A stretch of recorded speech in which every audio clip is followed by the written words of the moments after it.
Boa noite, telespectadores. No programa de hoje trazemos para você novidades em medicina clínica, cirúrgica, e para isso viemos conversar com o Dr. Enio Ziemiec Júnior para saber quais são essas novidades. Tudo bem, Dr. Enio? Tudo bem, doutora. Como é que vai? Tudo bem? Prazer. Tudo ótimo, é um prazer tê-lo conosco aqui no Viver Bem e falar sobre essa tecnologia e também os conhecimentos médicos cirúrgicos que hoje estão à disposição das pessoas para que tenham realmente resultados melhores, mais satisfatórios, curas, não é, que antes não era possível, né, não eram possíveis, e, né, uma qualidade de vida maior, não é? Mas antes de mais nada, eu gostaria de saber um pouquinho da tua formação profissional. Eu sou médico radiologista intervencionista. Eu fiz faculdade na Universidade Católica de Pelotas. Depois da Universidade Católica de Pelotas, eu fiz especialização em radiologia e diagnóstico por imagem aqui em Porto Alegre, no Hospital Ernesto Dornelles e no Instituto de Cardiologia. Após isso, eu fui para São Paulo, para o Hospital das Clínicas de São Paulo, para a USP, fazer a especialização em radiologia intervencionista, né, que tem duração de 2 anos. Após concluída essa especialização, essa pós-graduação em 2015, eu voltei para trabalhar em Porto Alegre, né?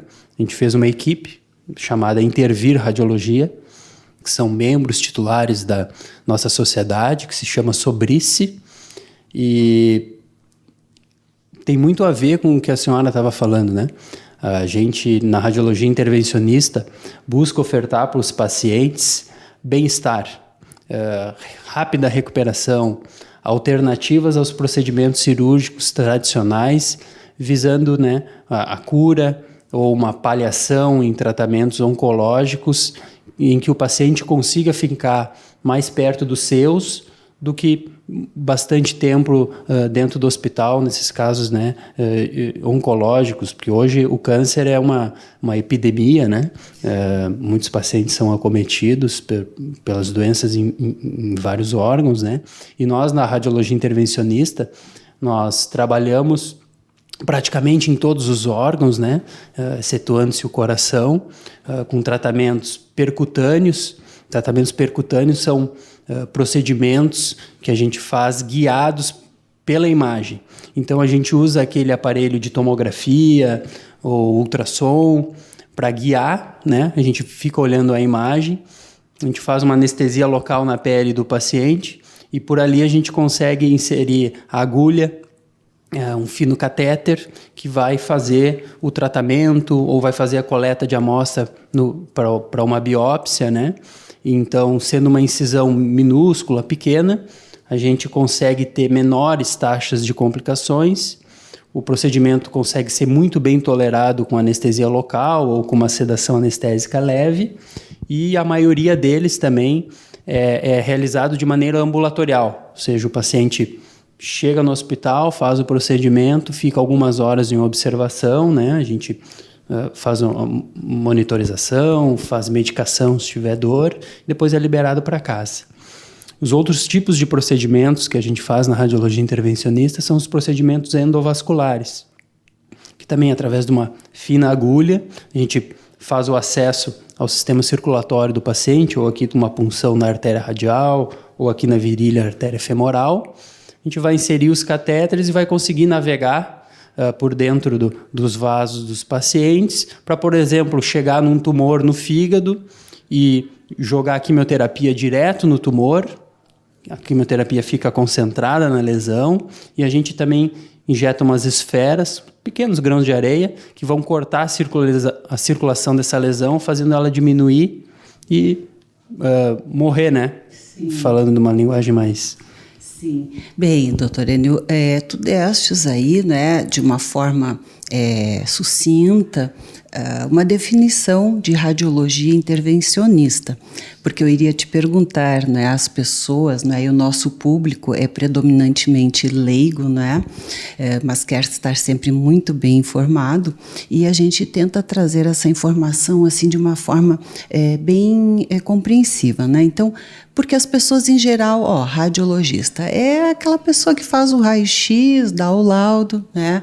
Hoje, o radiologista, ele atua em todas as áreas diagnósticas de tomografia, enfim, né, ressonância, e consegue fazer através disto, então, né, também diagnósticos precisos e até tratamentos como tu estás aí referindo.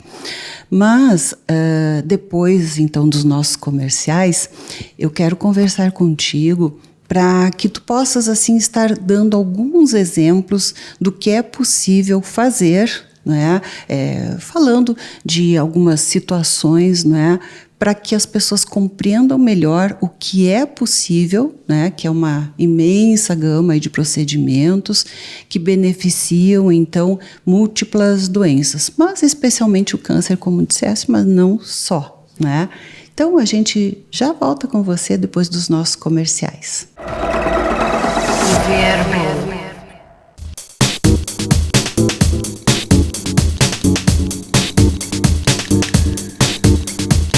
Estamos de volta com o nosso plantão Unimed, hoje aqui trazendo para você novidades na medicina clínica e cirúrgica e mais especificamente hoje na radiologia intervencionista, que é a especialidade do Dr. Enio Ziemek Júnior, que está nos falando então, né, de tudo isso, dessas técnicas avançadas, precisas, que podem trazer um enorme ganho para os pacientes em vários aspectos.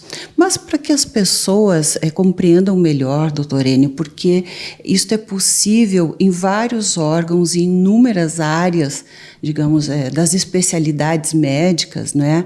Então, para que as pessoas possam visualizar um pouco dessa ampla gama, então, né, de possibilidades, que tu contasses aí alguns dos casos, por exemplo, ou, né, das possibilidades que tu já, né, tiveste oportunidade aí nesses anos todos de formação, né, e que foram e são importantes, né, que vale a pena a gente destacar aqui para o conhecimento e para as pessoas usufruam, então, né, de tudo isso.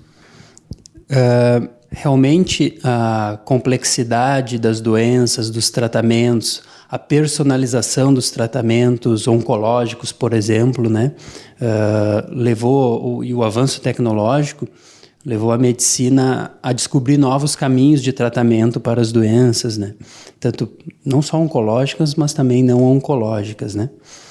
E eu gostaria de citar aquele exemplo que a gente estava conversando fora do ar, sobre o procedimento que foi feito aqui no Hospital da Unimed, aqui em Novo Hamburgo, que não era antes disponível, né, mas agora, a partir desse ano, está disponível. Importantíssimo aí, né, para os nossos usuários, né, temos cerca de 100 mil usuários na Unimed Vale dos Sinos, então, gente, fique ligado, né, porque o Hospital Unimed hoje, né, ele tem quase, não dá para dizer que tem tudo, né, mas praticamente, eu creio que 99%, né, de tudo que há de melhor nós temos lá. E agora, né, com mais este ganho aí, né, a tua especialidade e um setor especialmente voltado para isso, né? Então, desculpe interromper. Realmente a gente está estruturando um serviço de radiologia intervencionista aqui, e então a gente tem uma rotina, né? Temos sobreaviso, temos um atendimento 24 horas, 24/7, que nem a gente diz, né? Todos os dias do ano aqui para o usuário da Unimed Vale dos Sinos. Mas a gente, por exemplo, teve um tratamento de um paciente que tinha um tumor hepático, né? E que, no caso dele... Fígado. No fígado. E no caso dele, já estava fazendo uma quimioterapia e tinha uma indicação cirúrgica, né? De abordar essa lesão. Porém, a cirurgia seria um pouco mórbida para ele, que, né, seria uma cirurgia de maior risco, com tempo de recuperação maior. Então, o médico oncologista dele, juntamente com o cirurgião, né, pensaram então na possibilidade da gente fazer um tratamento minimamente invasivo, né, com a mesma efetividade do tratamento cirúrgico. Importante isso, a mesma efetividade. Né? A gente avalia o caso, né, a gente respeita as indicações que existem na literatura médica para indicar e ter essa efetividade. E esse paciente se enquadrava muito bem, né, para o nosso tratamento. Então, a gente faz uma consulta aqui na clínica, aqui no consultório com o paciente, né, analisa os exames e depois a gente foi para o hospital, lá no setor da tomografia, né. Então, o paciente entra no setor da tomografia, a gente deita ele no aparelho, a gente chama o colega da anestesia, né, o anestesista, que vai pegar um acesso venoso, vai fazer uma sedação leve, um remédio para dor e a monitorização do paciente. Então, não é um procedimento que necessariamente a gente tenha que fazer com anestesia geral. Até a maioria das vezes não faz isso, né? É só uma sedação. Uma sedação. Então, para o paciente ficar mais confortável, ficar calmo, né? Enfim, e a gente também ficar com mais liberdade de às vezes, mudar o decúbito do paciente. Então, a gente faz uma anestesia local na pele. E a gente colocou uma agulha dentro do tumor, guiado pela imagem da tomografia. Chega dentro do tumor, essa agulha é conectada a um gerador. Esse gerador emite corrente elétrica, que vai promover a agitação das moléculas na região que a gente quer. Vai aumentar a temperatura e vai promover a morte da célula cancerígena, no caso. Então, essa temperatura, 50 graus, por 6 minutos, promove a morte do câncer. Então, a gente depois faz uma tomografia de controle, vê se ficou bem tratado. Se a gente conseguiu dar margem, compreender toda a lesão, o paciente vai para a sala de recuperação, fica em repouso de 3 a 4 horas, depois pode receber alta do hospital, né? Então, nesse caso, foi um dos exemplos, né? Foi a primeira vez que foi feito aqui em Novo Hamburgo, a gente já fazia nos hospitais lá em Porto Alegre esse tipo de tratamento, né? E é um tratamento que vem ganhando cada vez mais popularidade, porque pode ser feito em pacientes mais debilitados ou, né, em conjunto, né, com o cirurgião, às vezes dentro da cirurgia, algum nódulo que ele não consiga ressecar do fígado, né, retirar cirurgicamente, a gente consegue junto, em parceria, e tratar essa lesão também. Ou fazer dessa maneira que a gente fez, percutânea, com alta no mesmo dia, né? E pensar que isso aí, a gente consegue, então, tratar o câncer de uma maneira ambulatorial, né? Com o paciente voltando para casa, ficando junto dos seus, recuperando em casa, comendo a sua comida em casa e logo já voltando às atividades, né? Porque em 2, 3 dias o paciente já também pode voltar a trabalhar, né? Olha só que maravilha, não é? Então, só aí a gente já pode visualizar aí múltiplas vantagens, não é?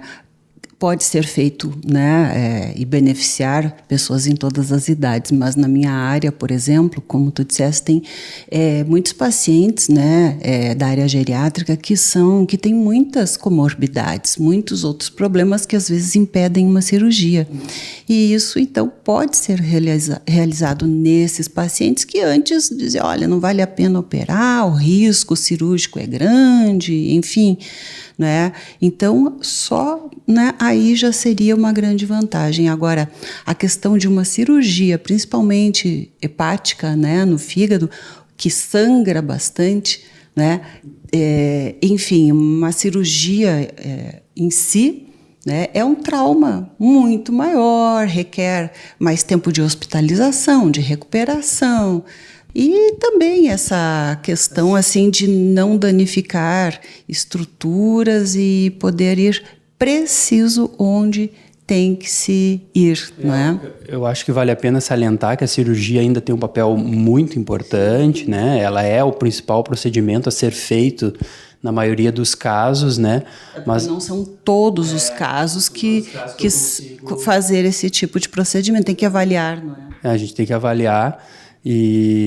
Mas essa parceria, a multidisciplinaridade, trabalhar junto com os colegas, ter uma rede de médicos que estão cuidando de um paciente, com certeza vai ofertar para esse paciente o melhor tratamento no melhor momento, né? Então, e agregando mais segurança e melhores resultados. E eu acho que esse é o papel primordial do médico e a nossa especialidade, como atua em conjunto com as outras, né? A gente tem no nosso DNA da nossa especialidade, isso aí é muito, está muito aflorado, né? Sim. E que outro exemplo tu poderias dar aí, né, para os nossos telespectadores? Acho que eu vou falar, a senhora falou bem, né, dos pacientes mais idosos que às vezes já têm uma diabetes, uma hipertensão, já sofreram algum infarto, né? A gente trouxe para o Rio Grande do Sul, em 2016, uma técnica para o tratamento do crescimento da próstata, né? A gente sabe que a próstata de todo homem cresce, né, pelo estímulo da testosterona, né? O homem na vida toda dele recebe o estímulo da testosterona e a próstata cresce, que é chamada hiperplasia prostática benigna, né? É uma doença, não é oncológica, não é um câncer, mas é o crescimento da glândula. Que é até o mais comum, né? É o mais comum, com certeza. E em alguns homens, eles vão ter sintomas, né? Que é aquela jato urinário fraco, levantar várias vezes à noite, né, que interferindo assim na qualidade de vida, o paciente fica sempre muito cansado, com sono, muitas vezes tem que sair, às vezes tem urgência, tem que sair para o banheiro e logo no banheiro, porque tem a sensação que já vai a urina sair, ardência, urinar, são todos às vezes sintomas da próstata grande, né, que é muito importante o homem que tem história na família do pai, do tio, do irmão que já está com esse problema, ir no médico urologista e fazer esse acompanhamento, né?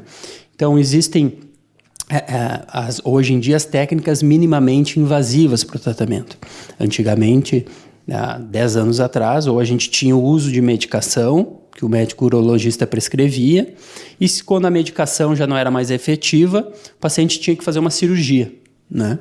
Ou a raspagem, né, que é a ressecção transureteral, ou a prostatectomia, que é a retirada toda da glândula, né? E ficava um gap esses dois tratamentos, né? Um pouco agressivo, que é a medicação, e um muito agressivo, que é a cirurgia. Então, vários estudos, várias tecnologias foram sendo desenvolvidas para preencher, né, esse vácuo que existia. Então, o médico urologista hoje consegue fazer outras técnicas como laser, vaporização, e nós da radiologia intervencionista também entramos no tratamento desse tipo de condição com a técnica da embolização da próstata, né? A embolização da próstata, a gente vai puncionar a artéria da perna do paciente aqui na virilha, então é um procedimento que não deixa cicatrizes. A gente vai navegar guiado pela imagem do raio-x e injetando contraste, assim como o médico cardiologista navega até as artérias do coração para tratar um infarto, a gente vai navegar até as artérias da próstata. E a gente vai injetar as esferas, que são pequenos grãos de areia, que vão entupir o fluxo para a próstata. Isso aí vai causar a diminuição dessa próstata. Ela geralmente diminui 30% e o tecido prostático também fica mais mole. E isso aí causa uma melhora do fluxo do jato urinário. Sem, digamos, interferir na questão sexual, digamos assim, né? Trazer um risco aumentado de disfunção erétil, né? Verdade. Essa é a principal vantagem do procedimento, não interferir na função sexual do paciente, não ter casos de ejaculação retrógrada, que é quando o homem... depois das técnicas, às vezes cirúrgicas, o sêmen volta para dentro da bexiga, ao invés de sair. E também é um procedimento que possui esse caráter minimamente invasivo, né? Pode ser feito em pacientes que estão fazendo anticoagulação, pacientes que têm outras doenças, que talvez a cirurgia, mesmo eles tendo uma indicação cirúrgica, né? Essa cirurgia seria considerada de alto risco. Então, eu estudei com o Dr. Carnevale em São Paulo, que foi o precursor mundial da técnica, e começamos a fazer essa técnica desde 2016 aqui em Porto Alegre, e para alguns pacientes ela faz muito sentido, né?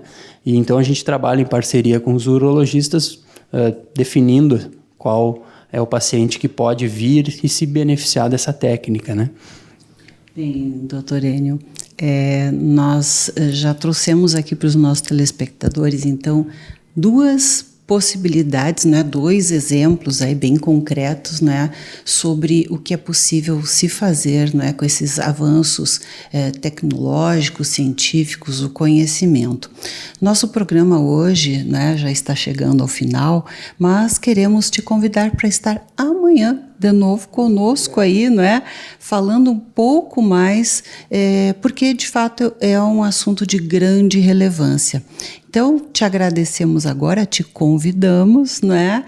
E esperamos estar aqui contigo, então, novamente, trazendo esse assunto muito interessante. E você continue, né, conosco aí. Amanhã nós temos a nossa reapresentação às 10 horas e 10 da noite, de novo, doutor Enio aqui, não é? Muito obrigado. Obrigada a você e até amanhã com o nosso Viver Bem. Viver Bem.